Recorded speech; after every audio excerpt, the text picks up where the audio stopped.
准备要封锁荷姆兹海峡。大家都知道，荷姆兹海峡是国际在运原油非常重要的航道。那如果封锁了之后，对我们的影响有多大呢？请教部长。我们现在还在评估了哈，我们有各种不同的这个，所以我们有掌控这个讯息。我们当然是从上个礼拜开始，我们就掌控这个讯息。上个礼拜开始，那您认为评估了之后，如果成真，那应该会成真的情况之下，我们影响会多大？我们影响会根据这个国际油价的走势啊，做不同的这个推论哦。比如说，现在这个油价来到80块这个区间，我们有这个80块的这个做法。当这个油价来到国际油价来到100块，我们100块有什么样的对策？是。那包括我们要从哪个地方取得比较现货的报价，包括120、140，我们都有做不断的各种的方案去应对之。那我们有多少的天然气跟原油会从荷姆兹海峡通过呢？我们大概目前来讲啊，这个部分的话哈，详细的我们到目前为止大概会有多少？我们现在目前所盘出来了，目前来看的应该是低于20%。低于20%哦，那低于20% 呢？这是目前我们所掌控的讯息。所以换句话说，封锁了之后，对我们是影响还是很大。对我们的影响就是说，我们要绕过这个荷姆兹海峡，然后这个影响对我们来讲，可能就是时间啦，到货的这个时间。所以你的成本一定会增加吗？时间呢？时间会更长吗？时间当然会更长嘛，那个就是运费的部分啦。对，运费的部分能够摊提下来其实不多啦。摊提不多，但影响是20%以下。现在是这个市场的行情机制在涨的时候，会影响到我们的油价。对，那这个是我们都有推论的所以预估如果封锁了荷姆兹海峡，那么原油有可能会涨。我们都有一套这个计算的模式，有可能会涨，是不是？当然会涨哈，所以这个会针对我们会有影响，我们一定要审慎对之哈。Good morning, and thank you for coming here. I see many familiar faces. This is unprecedented times for Israel, really historical days. During the last 11 days, Israeli air forces has been attacking in Iran non-stop. And at the same time, in Israel, Iranian missiles have been attacking cities and civilians non-stop. This is a scale of destruction that we have not seen ever before, and Israel is in a state of emergency. Israel is a country that was threatened from day one of its existence 77 years ago. Yet now we are facing direct and deliberate attacks on our civilians. My parents, my friends are in shelters. There are no schools, only essential working places are active, and Israeli people are paying a very heavy price. These are historical days not only for Israel and not only for the Middle East, but to the entire international community. Geostrategic changes are happening in scale and in pace like never before. And especially what we have witnessed last night with President Trump's bold decision, decisive decision, to military attack 3 nuclear facilities in Iran demonstrates once again that the US is the leader of the free world acting against totalitarian regimes. The main message from that historical act and from what we are hearing from many countries since the open of the Rising Lion military campaign is very clear. Under no circumstances can Iran possess nuclear weapon. This is a very strong message, and I will repeat that again. This is our time to take a global stance on it. Also, this is day number 626 for Swords of Iron, war against Hamas, which started with a brutal massacre of more than 1,200 Israelis on October 7, 2023.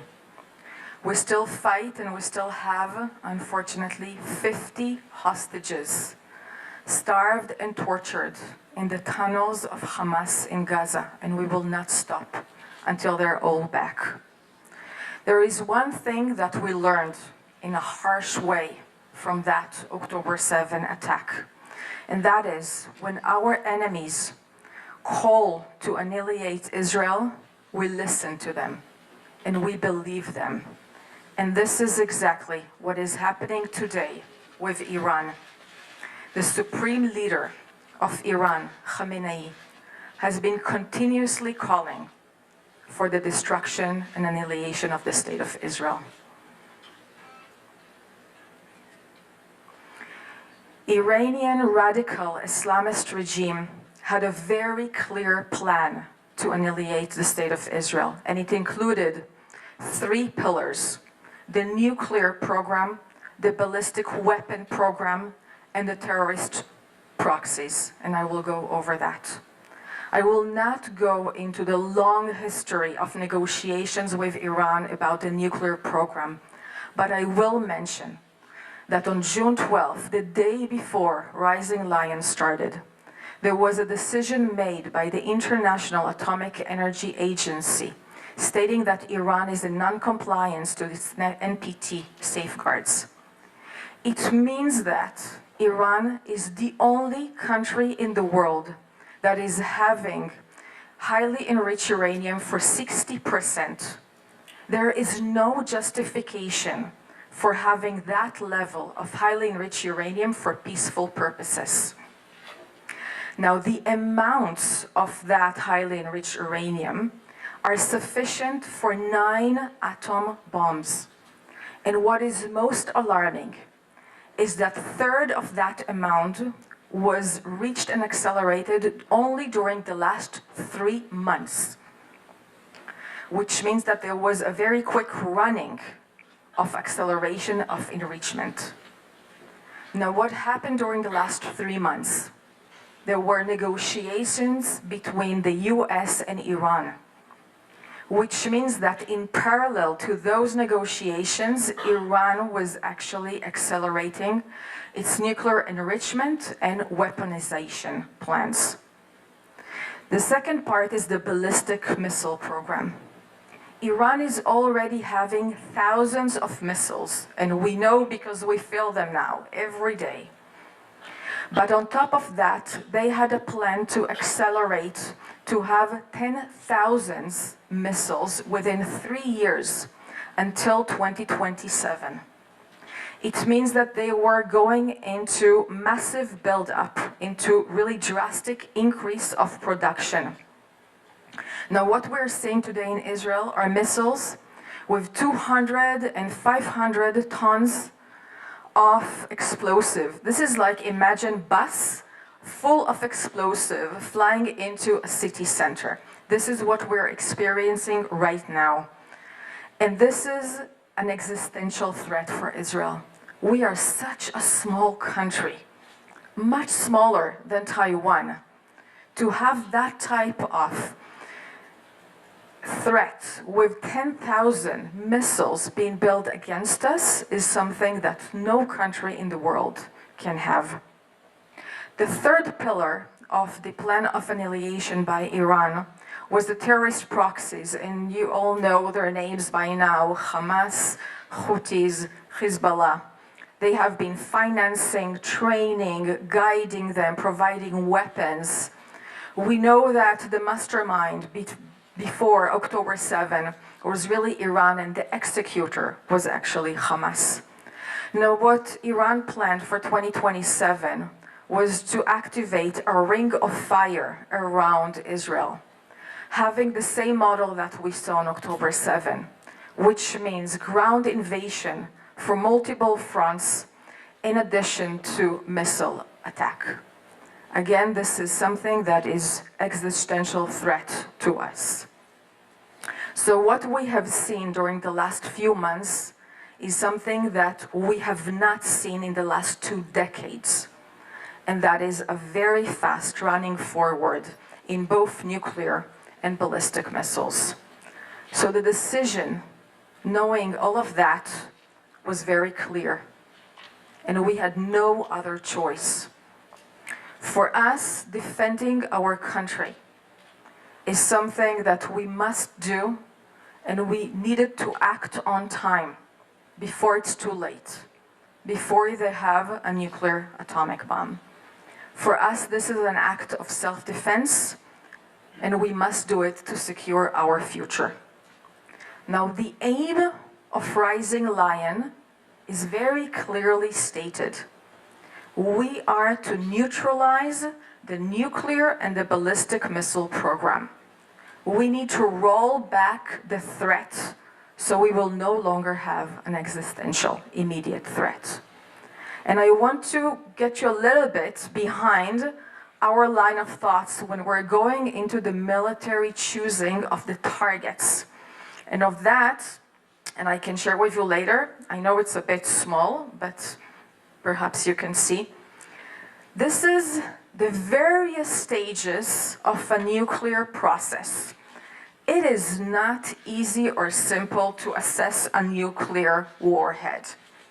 It requires a lot of research, R&D. It requires enrichment, material, mining, weaponization, minimizing everything, storage. All of that process is a very complicated one. And what we are now doing is we are going against processes, facilities that are in all of those stages. It means military facilities. It means critical components of nuclear process, key individuals, both in the military leaders and scientific leaders, and all the infrastructure that is associated with Iran's ballistic missiles program. We are performing a very focused and strong targeted attacks, and we're doing our utmost to not harm civilians. We give announcements before, if possible. What Israel did and is continuing to do as we speak here today is very significant to delay the possibility of Iran having a nuclear bomb. But the US involvement was critically needed. And we thank President Trump for leading US military action last night and removing an immediate existential threat and making the entire world safer from nuclear weapon. The attack on Fordo was something that was needed from the US, and President Trump made a very historical decision to prevent the world's most dangerous regime from obtaining the world's most dangerous weapon. This will never be forgotten. I'm not going to repeat on messages that we all heard directly from President Trump and Prime Minister Netanyahu in their statements, but I will say that it is very obvious that the communication and coordination between the US and Israel was very close. Both share the same vision of peace through strength, and they both bring us to a pivotal moment that we're now standing at. I want to make it clear that we are not done yet. There are still military targets, and we are not going to stop until we're going to achieve the fully military aims that we have set for ourselves for this military campaign. Israel is committed to achieve its endgame, and is going to require more time, as much time as necessary to accomplish the quality of those targets. And we're all hearing the concerns of many people about escalation. So I would like to refer to that and say, we are really on a crossroad. And this is an opportunity for a safer and more stable Middle East. Perhaps this is the one time where we can actually make this region positively contribute to global security.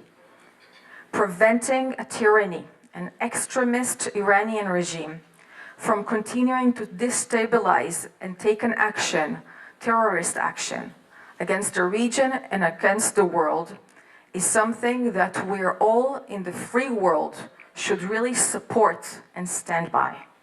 And we hear that. We hear that from President Trump, from G7 leaders. European leaders, like-minded countries, they all make it very clear in their statements. Under no circumstances will Iran be allowed to possess nuclear weapons. This is a shared responsibility. We all need to make sure that Iran is enforced to change its behavior and make this a new reality. I would like to mention 2 more issues and then I will open for Q&A. The first is about the people back home in Israel. And there are 10 million people living in my country, a very small country. We're facing deliberate Iranian attacks on our civilians. They're attacking a hospital, they attack a mosque, they attack Jewish, Christian, and Muslim communities, Israeli people, foreign people, regardless. This is a deliberate attack. We already have 24 casualties, people who paid with their lives. Thousands are injured. Thousands lost their homes. We need, and we know in Israel, we understand that in order to achieve victory, we need a strong and resilient home front. And we have been preparing this for years. People in Israel know exactly what to do when the sirens are heard and the alarms are off, and they know to go to shelters and safe rooms which are available in every apartment and in every building. Yes, we do have advanced technologies, and you see them. They give us multi-layered air defense, Iron Dome, David Sling, Arrow. We have the US systems. These are giving a lot of protection and they have high interception rates, but they are not 100% proof. And we still do not have complete protection. So we do have a small number of missiles that have been managed to penetrate and to hit civilians. And this is where we're seeing the spirit of the Israelis. The resilience, the community, the solidarity. Israeli people do not want to be at war. If there is any doubt about it, I want to make it really clear. We are such a minority Jewish country. There are only 15 million Jews all around the world, 7.5 million Jews in Israel.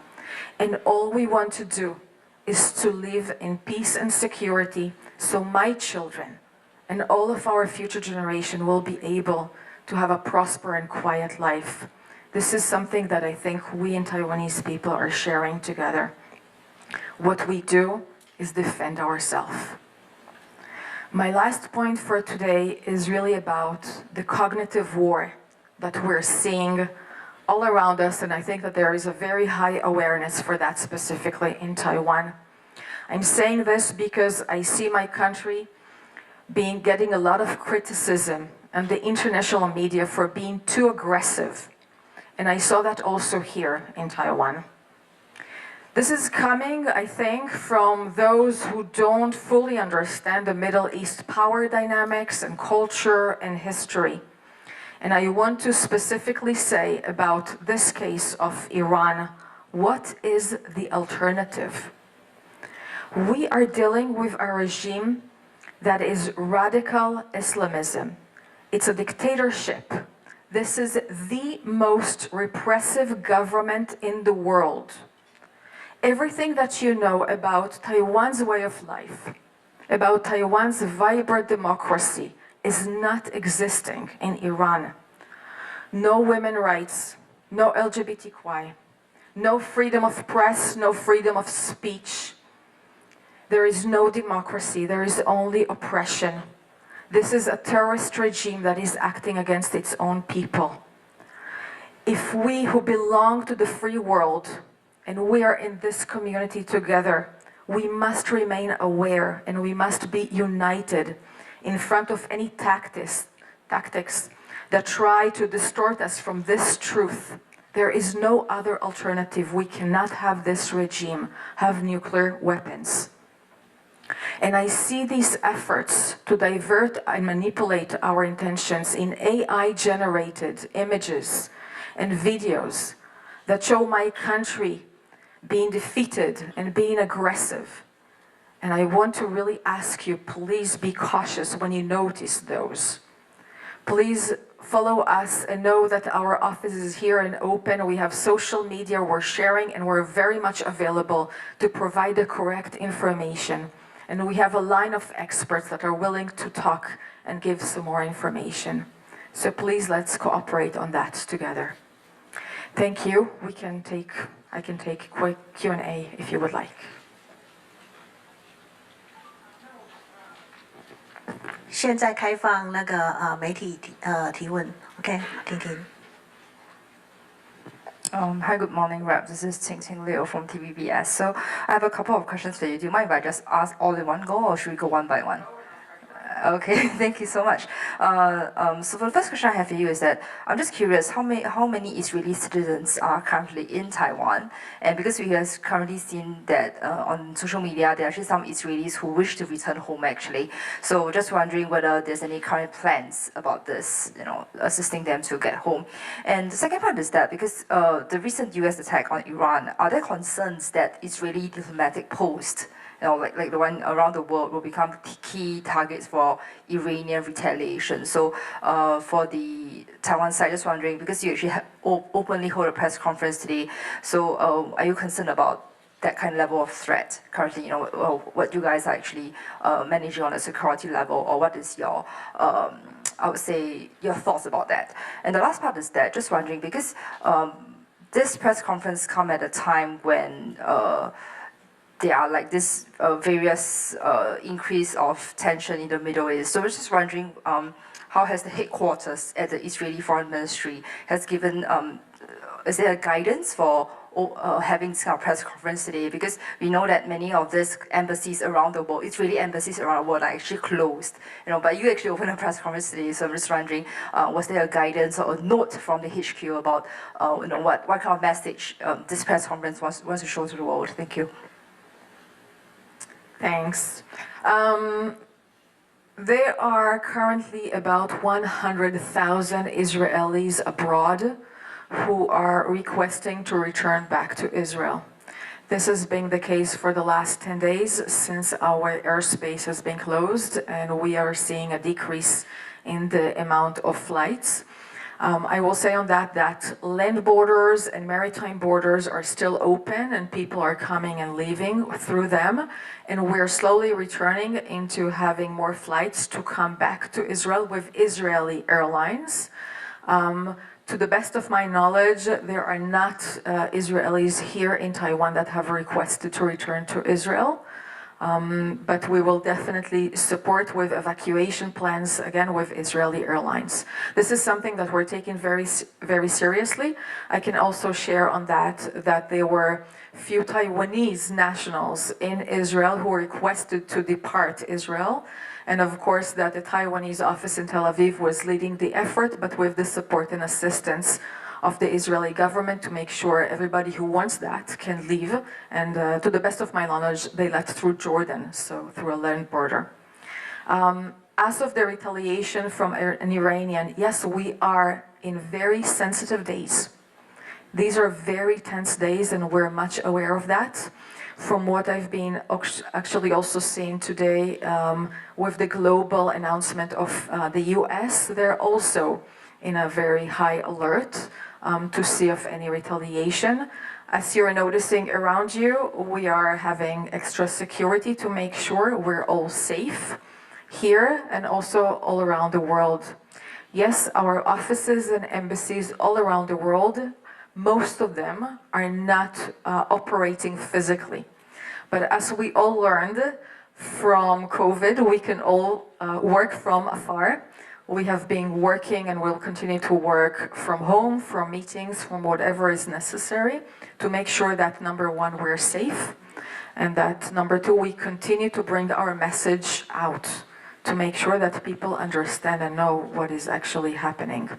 So no clear instruction, but our ambassadors and all of my colleagues all around the world are going out and giving interviews and talking to whoever is interested to really share our message.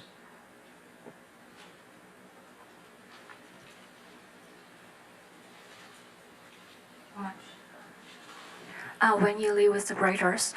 So I have a question on are there any lessons in social resilience Taiwan can learn from Israel, especially on how to protect its civilian population from missile attacks? And do you see is Taiwan as well prepared as Israel to protect its civilian population from air attack? The second one is, do you see whether Taiwan is as well prepared as Israel to protect its civilian population from air attack? Okay, thank you.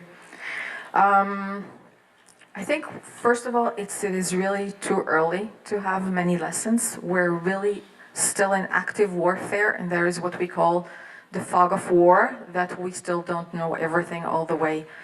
But really the lessons about how to defend your people and how to make sure that civilians are protected is something we have been doing for many years with shelters and safe rooms inside of apartments. I will maybe try to equivalent that to the earthquake awareness and preparation that there is here in Taiwan. People have alerts. We receive the alerts on our phones. People know exactly what they're supposed to do when there is an earthquake, and they act accordingly. This is done from schools, from children. They're being educated to that, and you have very good standard for building to make sure that they will not collapse and that they will stand. So the same standard has been in Israel for more than 30 years now about safe rooms. Since unfortunately this is not the first time that we're seeing missiles attacks, I can share personally, I was in 1991 during the first Gulf War when we had missile attacks coming from Iraq towards Israel, and we were all in safe rooms. Back then, it was updated into the criteria of buildings. I think that we always have what to learn, and we always have how to improve and how to bring awareness for the people to make sure that they are, after 11 days, they continue to keep the same standards and they go to the shelter, although it's happening 3 times at night and they're not sleeping and they're tired of that. Perhaps one more thing that we can see lessons is how Israel is being assisting to foreign nationals in Israel during emergency. This is something very important for many countries. We see that. Each country is really caring and worried about their own nationals. And we are taking that very closely into heart and facilitating as much as possible, including information and physical assistance. Perhaps this is something that we can also share. As for Taiwan, I see that there is a lot of awareness, willingness, and actual work. During my last 2 years here, I've been noticing many drills that have been going on, and I think that there is a concentrated effort to improve on preparation. Yeah.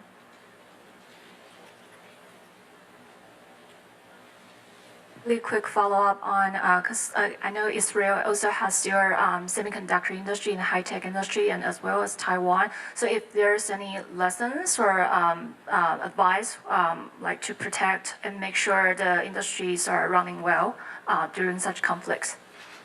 Okay.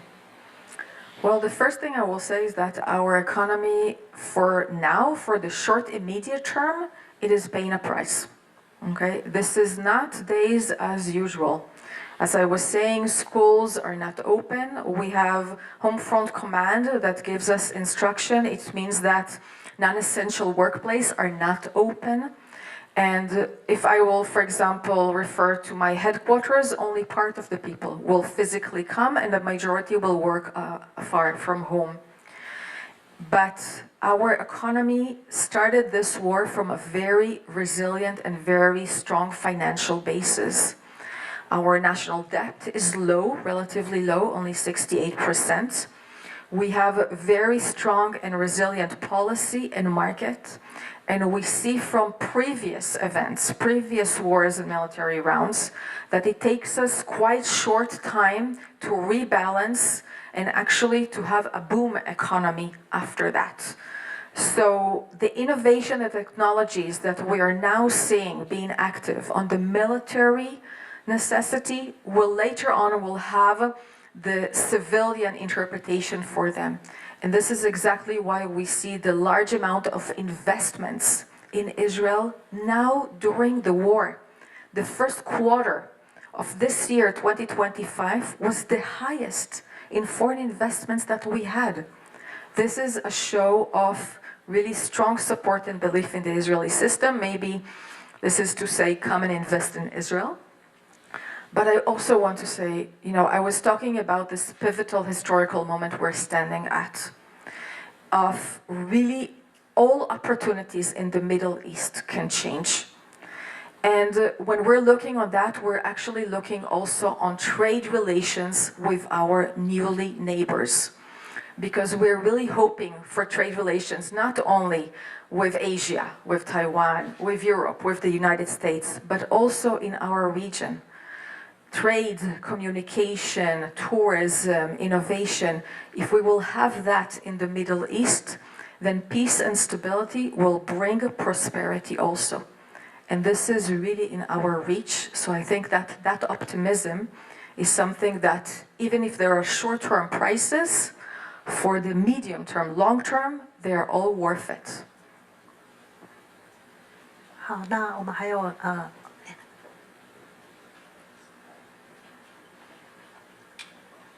Good morning, Representative Maya. First of all, I hope your family back home safe and sound. Okay, my question is, first you mentioned about cognitive war. And there's a lot of fake footage right now is happening on internet, and mostly the fake news is about Iran defeating Israel. And we got the information that a lot of the sources are from China. Since this is a war, so how do the Israel government defend on this war? And the second question is, of course, what happened in Middle East have impact on economy. So right now there's turmoil on also stock market and also oil prices. Any suggestion on Taiwan for the Taiwanese investor? That's my question. Thank you. Wow. I'll share that in one of the mornings this week when I opened my Instagram, there was a real video showing fire all over the city in Israel. And it got me so scared. And it looked so real. And I actually called my parents. And they came out of the shelter and they were taking their own, mobile phone and just putting like this and showing me everything is okay. There is nothing like that fire happening in reality. And I think that was the moment when it dropped me, how severe this cognitive war is becoming with AI-generated images and videos. We do not know what is true and what is not. And it is very difficult to observe that. Yes, you are correct that there are few narratives that are coming from certain countries. We are following that. We can take care of that in Israel. I think this is the responsibility of each country to make sure how people are educated and they know to differentiate. And I think that it was Fact Check here in Taiwan that was doing a good job on that day to really target some of those images. Perhaps it's an opportunity to say some more things about China, because their posture in the Middle East is something that we are seeing, of course. I think that they keep relations with many players in the region. They have economic and trade interests. Of course, that stability is the most important for them. And we, of course, notice that they have very close relations with Iran. They have comprehensive and strategic partnership, which means that they import oil from Iran in very cheap prices. And therefore, we are evaluating that they have an influence on Iran, which is very valuable at these times. So although we are not seeing eye to eye on everything, we really think that it is extremely important to keep on talking. Only last week, we had a phone call between my foreign minister and Wang Yi, China's foreign minister. And these open lines of communication is something that we will continue to have. About the oil prices, or I'm not an expert. I can share with you that the stock market in Israel is skyrocketing. It is very high and doing very good. So perhaps investors in Israel know something that I do not know. I'm not an expert on that. We are seeing the prices of the oil, of course. So far, the last I checked, it was $77, so a moderate increase. We're definitely following and hearing that, and I think this is something that needs to be really united by most countries to make sure that there is not an intended deliberate harm by Iran to the global economy. I think this is something that will damage all of us, and we need to make sure that it's not going to happen.